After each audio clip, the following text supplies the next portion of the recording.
Class 12th English के paper में पूछे जाने वाला बहुत ही महत्वपूर्ण सेंट्रल आइडिया देख सकते हो, ए थिंग ऑफ ब्यूटी का central idea.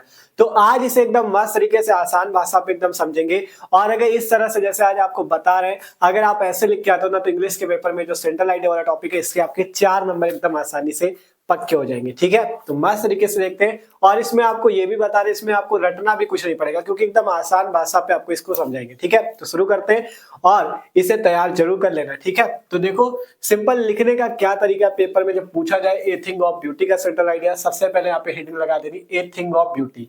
A thing of beauty, thing का मतलब वस्तुएं, ब्यूटी का मतलब सुंदर, मतलब सुंदरता की वस्तुएं। ठीक है, फिर इसके बाद आपको यहाँ पे इनके लेखक का नाम लिखना है कि इसके ऑथर का क्या नेम है। ठीक है, तो यहाँ पे ऑथर नेम लिखा गया जॉन कीट्स। ऑथर का मतलब लेखक का क्या नाम है, मतलब जो कवि है उनका क्या नाम है, जॉन कीट्स है। ठीक है, तो पहले ए thing of beauty, author name John Keats.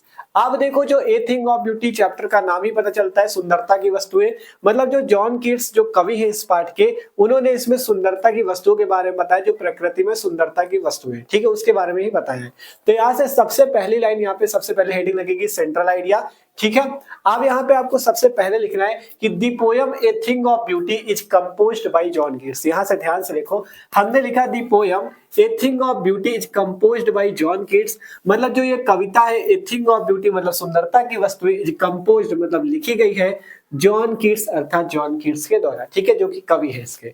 तो ये जो कविता ए थिंग ऑफ ब्यूटी है जॉन कीट्स के द्वारा लिखी गई है। फिर है in this poem, in this poem मतलब इस कविता में दी पोएट टेल्स अबाउट, मतलब जो कवि है बताते हैं किसके बारे में, अबाउट मतलब बारे में, किसके, the thing of beauty around us, मतलब जो इन दिस पोएम इस कविता में पोएट टेल्स अबाउट मतलब जो कवि है वो बताते हैं अबाउट के बारे में, दी थिंग ऑफ ब्यूटी सुंदरता की वस्तुओं के बारे में, अराउंड अस जो हमारे चारों ओर है। मतलब इस कविता में जो कवि जॉन कीट्स है वो हमारे चारों ओर उपस्थित सुंदरता की वस्तुओं के बारे में बताते हैं। ठीक है, एकदम आसान है।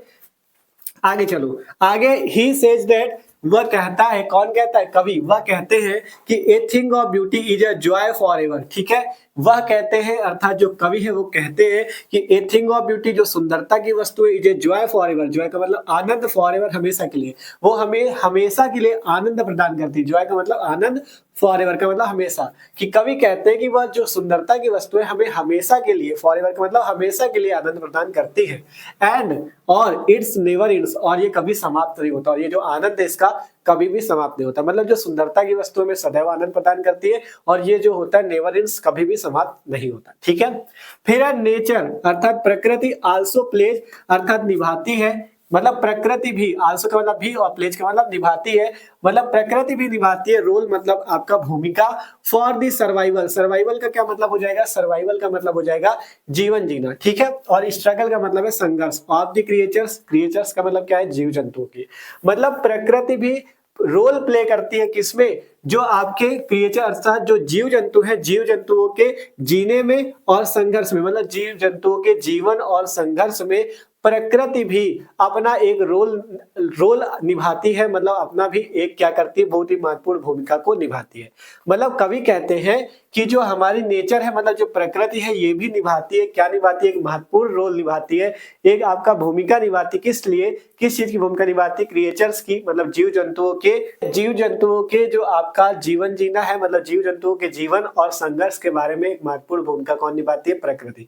मतलब जो प्रकृति है इसकी जो सुंदरता की वस्तु है, ये जीव जंतुओं के जीवन में एक सुंदर भूमिका निभाती है, उनके संघर्ष और जीवन जीने की कला पे। ठीक है, तो ये चीज आप यहाँ से समझ सकते हो। ठीक है, फिर इसके बाद है यहाँ से क्रिएचर्स तक हो गया। फिर है पोएट टेल्स दैट, कवि कहता है दी ब्यूटीफुल थिंग्स अर्थात सुंदरता की वस्तुएं, आर दी सोर्सेज, सोर्सेज का मतलब होता है स्रोत है, किसका स्रोत है, of great Joy, great Joy का मतलब अत्यधिक आनंद का, एंड हैप्पीनेस प्रसन्नता का। ठीक है, मतलब कवि कहता है सुंदरता की वस्तुएं आपका किसका स्रोत है, अत्यधिक आनंद और प्रसन्नता का स्रोत है, सुंदरता की वस्तुएं अत्यधिक आनंद और प्रसन्नता का स्रोत है। ठीक है, देयरफॉर इसलिए ब्यूटीफुल थिंग्स अर्थात सुंदरता की वस्तुएं, आर वर्थ, वर्थ का मतलब लायक है, ट्रेजरिंग मतलब संचित करने या सजोने लायक है, with the passing of time बीतते समय के साथ, इसलिए सुंदरता की वस्तुएं क्या है, बीतते समय के साथ, पासिंग ऑफ टाइम, बीतते समय के साथ, इसलिए सुंदरता की वस्तुएं बीतते हुए समय के साथ संचित करने लायक है। ठीक है, मतलब जो सुंदरता की वस्तुएं हमें इनको संचित करके रखना चाहिए,